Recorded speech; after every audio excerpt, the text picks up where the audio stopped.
आपका स्वागत है। एमजी स्टोरीज में यहाँ हर कहानी एक अनजान दुनिया का दरवाजा खोलती है और आज भी हम एक नई यात्रा का आगाज करेंगे। आइए एक और कहानी में खो जाएं और नए सफर का आनंद लें। आज का एपिसोड। अब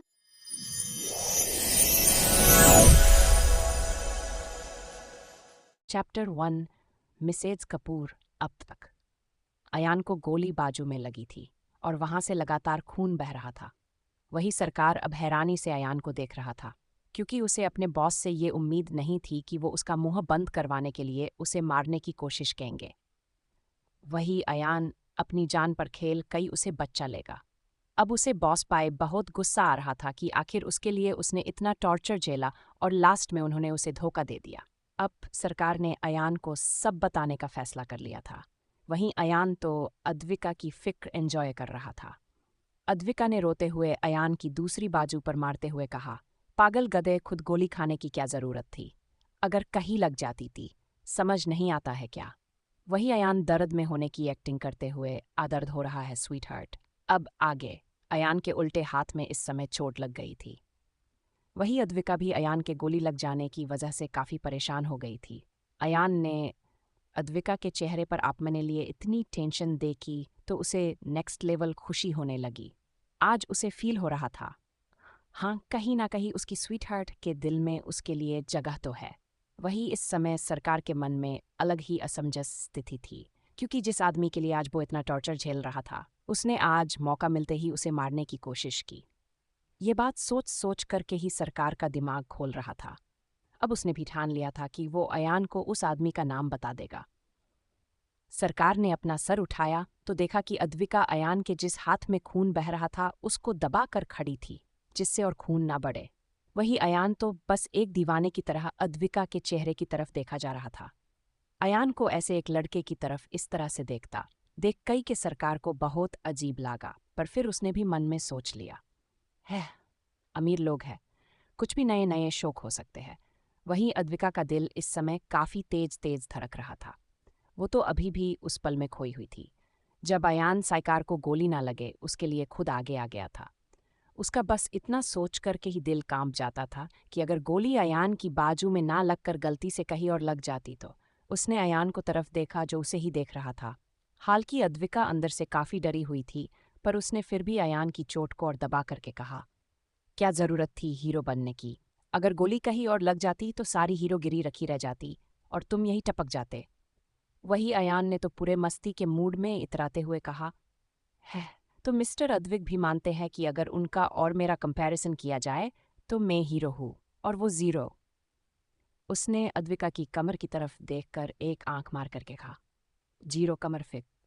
वही अयान के ऐसे ताना कसने से, या कह सकते हैं जो उनकी महीनों से चली आ रही तुकबंदी में, अद्विका ने अयान को जीतते हुए देखा तो वो कैसे पीछे रह सकती थी। उसने भी बोला, है, तो मिस्टर अयान सिंघानिया अब घर घर जाकर बोलेंगे कोई है क्या? अगर कोई मरने वाला हो तो बता दो, मैं हीरो हूँ, तुम्हारी जगह में मर जाऊंगा। या फिर तुम्हें हीरो बनने के शौक में अपनी कमरे जैसी कमर में गोली भर करके उसे और फुलाओगे। अयान का मुंह अद्विका की भाषा को सुनकर बुरी तरह से बन गया। मतलब अद्विका ने उसकी सिक्स पैक बॉडी को कमरा बोल दिया। अयान ने भी तेश में आकर कहा, ओहन हेलो, लड़कियां मरती है मेरे कमरे पर, मतलब मेरी कमर पर। अयान ने जल्दी से अपनी बात सही की। वही अद्विका भी उसका मजाक उड़ाते हुए हंसी और बोली, है, ये लो, अब तक पता चल ही गया कि तुम कितनी खराब डिग्री के हीरो हो कि लड़कियां तुम्हारी बॉडी एप्स ये सब जोड़ कर किसे घूर रही है कमर को। फिर उसने अयान के पास आकर थोड़ा नॉटी वे में बोला, बता दो अयान, सिंघानिया की बॉडी के पीछे सच्चा मर्द है या उसके पीछे के छोटी बच्ची छिपी हुई है? अद्विका ने ये बात ज्यादा धीरे से नहीं बोली थी, इसीलिए पर खड़े बॉडीगार्ड जो अभी तक ये सोचकर हैरान थे कि आखिर ये लोग यहाँ पर मिशन के लिए आए हैं या फिर एक दूसरे से चटर पटर करने के लिए। क्या उन लोगों को भी अब अद्विका की बात सुनकर हंसी आने लगी, और कुछ तो अब अयान को ध्यान से भी देखने लगे। इस समय अयान क्लीन सेव्ड और था, और उसके नेचुरली फ्यूचर्स इतने अच्छे थे कि अब उन लोगों को अयान में एक लड़की की झलक दिखने लगी थी। वही अब सब लोग समझने लगे थे और मन मन में कहानी बनाने लगे कि कहीं अयान तो वो बीमारी थी नहीं जो अपने आप को लड़की समझ कर रहता हो। तभी वो पहले अद्विका जो कि एक लड़का है उसे इतने प्यार से देख रहा था ये लो, अद्विका ने तो अपनी पूरी बाजी अयान के लिए पलट दी। वही अब कुछ बॉडीगार्ड ने तो अब अपनी कॉलर तक की बन लगा ली थी। अयान ने जब फील किया कि अब लोग उसको किस नज़र से देखने लगे हैं, तो वो हैरान रह गया। मतलब कुछ भी, उसके सामने ये लड़का रूपी लड़की खड़ी थी और उसने अपनी बातों के तीर ऐसे फेंके कि अब सब उस पर शक करने लगे थे। अब वो सच में अद्विका को गुस्से में घूरने लगा, पर अद्विका ने उसके पूरने को फुल इग्नोर किया, क्योंकि उसे तो जितने से मतलब था और आज का वो ये महाबेटल जीत चुकी थी। अद्विका ने अब सरकार के पास जाकर उसके कान में एक नुकीली सुई घुसा करके पूछा, अब एक बार भी बता दे कौन है तेरे पीछे, क्योंकि तेरे खुद के सगे तो इतने सगे हैं नहीं, वो तो खुद आए तुझे मारने। अब अगर तूने एक बार में नाम बक दिया तो तुझे छोड़ तो हम देंगे, ऐसा बिल्कुल भी मत सोचना। अद्विका ने एकदम कोल्ड आवाज में बोला। अब तो सरकार अयान से ज्यादा उससे डरने लगा।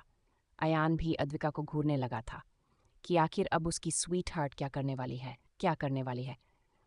तभी अद्विका ने बोला, बस जो तुम इतना टॉर्चर हो रहे हो सकता है वो थोड़ा कम हो जाए।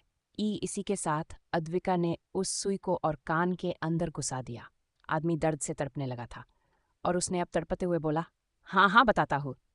अब जाकर अद्विका उससे थोड़ा दूर हुई तो उस आदमी ने अब अपने कान पर हाथ रखा और दर्द में उसके मुंह से निकला कि वो Mrs Kapoor. 1992 sorry dear readers, only manage for today. बहुत इंपॉर्टेंट इमरजेंसी आ गई थी, इसीलिए आज चैप्टर नहीं दिया, पर कल पक्का आपको एक्स्ट्रा 2 चैप्टर दे दूंगी। एंड अब से कभी रिपीटेड चैप्टर नहीं आएगा। सॉरी, अयान को गोली बाजू में लगी थी और वहां से लगातार खून बह रहा था। चिराट। वहीं सरकार अब हैरानी से अयान को देख रहा था, क्योंकि उसे अपने बॉस से ये उम्मीद नहीं थी कि वो उसका मुंह बंद करवाने के लिए उसे मारने की कोशिश करेंगे। वही अयान अपनी जान पर खेल कई उसे बच्चा लेगा। अब उसे बॉस पाए बहुत गुस्सा आ रहा था कि आखिर उसके लिए उसने इतना टॉर्चर डोला और लास्ट में उन्होंने उसे धोखा दे दिया। अब सरकार ने अयान को सब बताने का फैसला कर लिया था। वहीं अयान तो अद्विका की फिक्र एंजॉय कर रहा था। अद्विका ने रोते हुए अयान की दूसरी बाजू पर मारते हुए कहा, पागल गधे, खुद गोली खाने की क्या जरूरत थी, अगर कहीं लग जाती थी, समझ नहीं आता है क्या। वहीं अयान दर्द में होने की एक्टिंग करते हुए, आ है दर्द हो रहा है स्वीट हार्ट, अब आगे। अयान के उल्टे हाथ में इस समय चोट लग गई थी। वही अद्विका भी अयान के गोली लग जाने की वजह से काफी परेशान हो गई थी। अयान ने अद्विका के चेहरे पर आपमने लिए इतनी टेंशन देखी तो उसे नेक्स्ट लेवल खुशी होने लगी। आज उसे फील हो रहा था, हाँ, कहीं ना कहीं उसकी स्वीट हार्ट के दिल में उसके लिए जगह तो है। वही इस समय सरकार के मन में अलग ही असमास स्थिति थी, क्योंकि जिस आदमी के लिए आज वो इतना टॉर्चर झेल रहा था, उसने आज मौका मिलते ही उसे मारने की कोशिश की। ये बात सोच सोच करके सरकार का दिमाग खोल रहा था। अब उसने भी ठान लिया था कि वो अयान को उस आदमी का नाम बता देगा। सरकार ने अपना सर उठाया तो देखा कि अद्विका अयान के जिस हाथ में खून बह रहा था उसको दबाकर खड़ी थी, जिससे और खून न बहे। वही अयान तो बस एक दीवाने की तरह अद्विका के चेहरे की तरफ देखा जा रहा था। अयान को ऐसे एक लड़के की तरफ इस तरह से देखता देख कई के सरकार को बहुत अजीब लगा, पर फिर उसने भी मन में सोच लिया, है अमीर लोग हैं, कुछ भी नए नए शौक हो सकते हैं। वही अद्विका का दिल इस समय काफी तेज धड़क रहा था। वो तो अभी भी उस पल में खोई हुई थी जब अयान साइकार को गोली ना लगे उसके लिए खुद आगे आ गया था। उसका बस इतना सोच करके ही दिल कांप जाता था कि अगर गोली अयान की बाजू में ना लगकर गलती से कहीं और लग जाती तो। उसने अयान को तरफ देखा जो उसे ही देख रहा था। हालांकि अद्विका अंदर से काफी डरी हुई थी, पर उसने फिर भी अयान की चोट को दबा करके कहा, क्या जरूरत थी हीरो बनने की, अगर गोली कहीं और लग जाती तो सारी हीरोगिरी रखी रह जाती और तुम यही टपक जाते। वही अयान ने तो पूरे मस्ती के मूड में इतराते हुए कहा, है तो मिस्टर अद्विक भी मानते हैं कि अगर उनका और मेरा कंपैरिजन किया जाए तो मैं हीरो हूं और वो जीरो।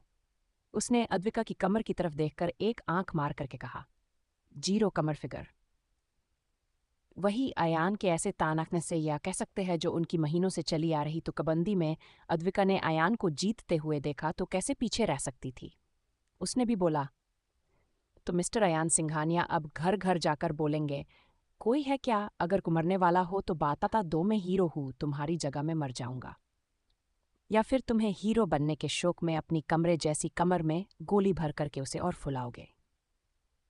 अयान का मुंह अद्विका की भाषा को सुनकर बुरी तरह से बन गया। मतलब अद्विका ने उसकी 6 पैक बॉडी को कमरा बोल दिया।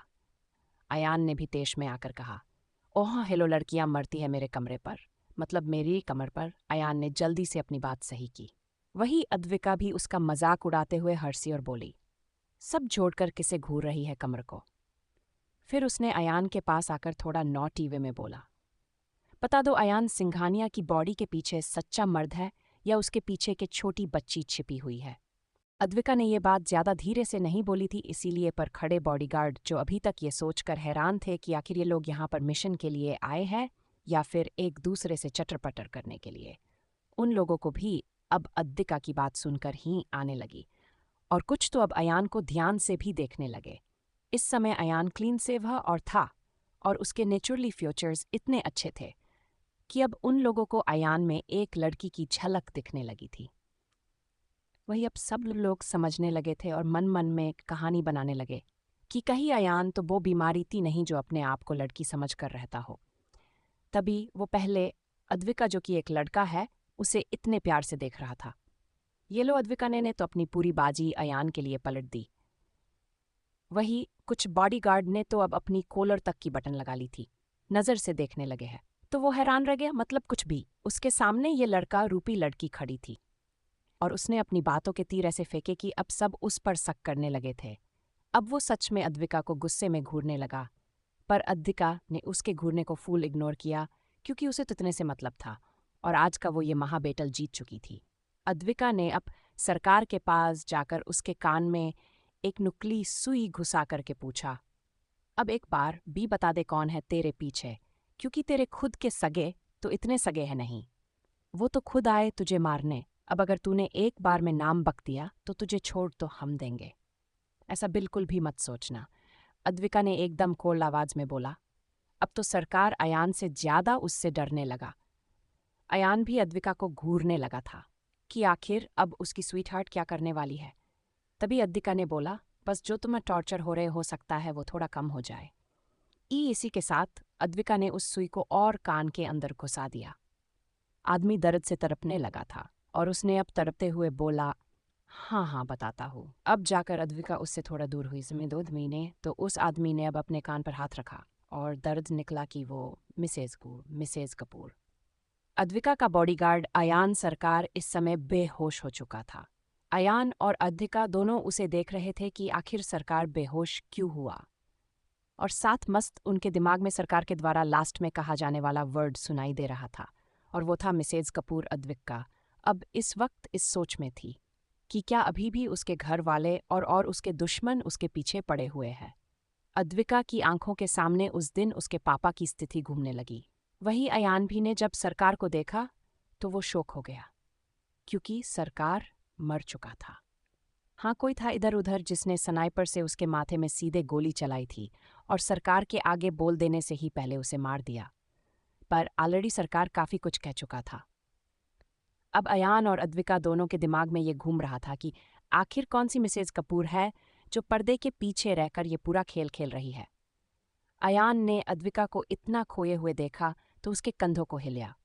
स्वीटहार्ट क्या हुआ, तुम इतना कहाँ खो खाई?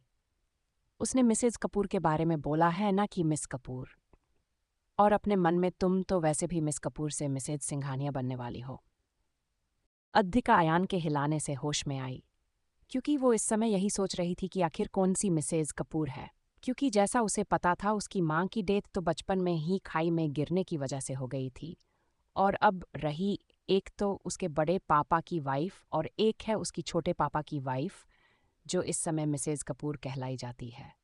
पर अद्विका को सच में इस बात का यकीन नहीं बैठ रहा था कि उसकी बड़ी और छोटी मम्मी में से कोई एक उसकी बर्बादी और उसे मारना चाहता होगा।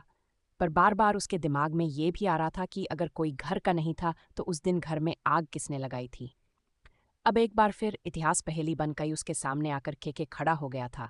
वही अयान भी उसके सारे बनते बिगड़ते भावों को देख रहा था। अब अयान कोई बेवकूफ़ तो था नहीं। हाँ, वो बात अलग है कि अद्विका के सामने वो बेवकूफ़ बनने भी तैयार रहता था।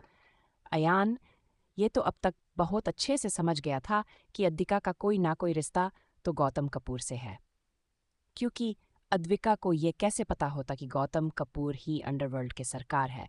अयान ये सब अभी सोच ही रहा था कि फिर एक बार वहां पर गोलियां चलने लगी। इस बार तो अयान ने गुस्से में बोहे सिकोड़ ली। आखिर मसला क्या था?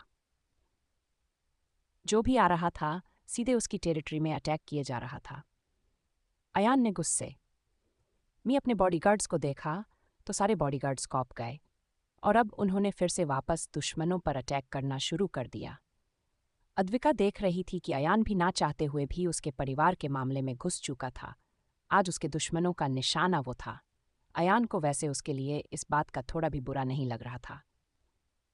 उसने अयान की ऊपर से लेकर नीचे तक की बॉडी को स्कैन किया, जैसे उसके पिताजी ने अयान को उसका बॉडीगार्ड ही बनाकर भेजा हो और उसे बचाना ही उसका परम उद्देश्य हो। अयान ने जब अद्विका को ऐसे किसी साम्राज्य की क्वीन का एटीट्यूड लिए खड़ा देखा तो उसने अपनी बोहे सिकोड़ ली और अपनी गन से अद्विक के पीछे एक गुंडे को गोली से सीधा उड़ा देने के बाद उसने अद्विक के पास आकर कहा, मैं क्या यहाँ तुम्हारे बाप का नौकर लगा हुआ हूँ जो मैं यहाँ मैदान में लड़ रहा हूँ? तुम मस्त आराम से ये गिन रही हो कितनी गोली में कौन आउट हुआ? अद्विका ने भी जोर से हंसते हुए अयान के चेहरे पर थपथपा करके कहा, वेल डन अयान सिंघानिया, तुमने मेरे मन की बात को कैसे पढ़ लिया। फिर उसने अपने उसी क्वीन वाले ओरे को मेंटेन करके कहा, quick, I don't want any mess, manage these all people quickly. और इतना कहकर वो सरकार वाली कुर्सी पर बैठ गई। दीस अयान गुस्से में उसे घूरता हुआ, तुम चलो होटल फिर बताता हूँ, आज रात देखता हूँ तुम कैसे शांति से सोती हूँ, बड़ी क्वीन बन रही हो ना, सारी क्वीनगिरी निकालता हूँ आज रात। और इतना कहने के बाद अयान लड़ने लग गया। यही जद्दिका के गाल में सोचकर लाल हुए जा रहे थे कि अभी अभी अयान ने उसे क्या कहा, क्या उसने उसे उसी जगह पर हिंट दिया था। आहा नहीं नहीं नूर, तू क्या सोच रही है? तेरी सोच इतनी गंदी कैसे ही गई है। वहीं अयान भी अपनी तिरछी निगाहों से अद्विका के रिएक्शन को एंजॉय कर रहा था। उसे तो पता था कि अब अद्विका एकदम शर्मीली गुड़िया बनकर बैठ जाएगी शांति से। और हुआ भी ऐसा ही। थोड़ी देर में वहां पर सारे गुंडे भाग गए थे या फिर मर चुके थे, पर कुछ अयान की पकड़ में थे जिन्होंने भी किसी मिसेज कपूर का ही नाम लिया था। अद्विका और अयान दोनों कंफ्यूज थे, पर अभी इन्होंने होटल जाना सही समझा। वहीं जब वे दोनों होटल पहुंचे तो उन्हें ये बात बड़ी अजीब लगी थी कि उन लोगों के दोस्त उन्हें कहीं दिखे नहीं। वरना अद्विका तो रास्ते भर यही सोच रही थी कि सबका तो एक बार को ठीक है, पर हर्ष के सवालों का जवाब वो कैसे देगी, क्योंकि हर्ष सवाल जवाब बिल्कुल उसके बाप है, क्या उसकी तरह करता था। बाद में रिसेप्शन पर पूछने से पता चला कि वो सारे तो शराब के सरोवर में टल्ली होकर वही ग्राउंड में सो रहे हैं।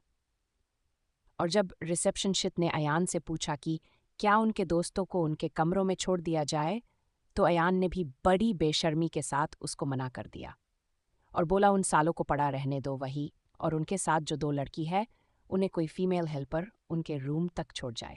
इतना कहकर अयान भी अद्विका का हाथ पकड़कर उसे अपने साथ ले जाता हुआ बोला, चलो हाँ अब तुम्हारी बारी। गाइस, नेक्स्ट एपिसोड का टारगेट 100 है। जैसे ही 100 लाइक्स हो जाएंगे नेक्स्ट एपिसोड आ जाएगी, इसलिए लाइक करना ना भूले। और ऐसे ही और भी मज़ेदार कहानियों को सुनने के लिए इस चैनल को सब्सक्राइब कर ले और बेल आइकॉन को भी ऑल पे सेट कर ले, जिससे कि आपको तुरंत लेटेस्ट एपिसोड की नोटिफिकेशन मिल जाएगी। Thanks for watching.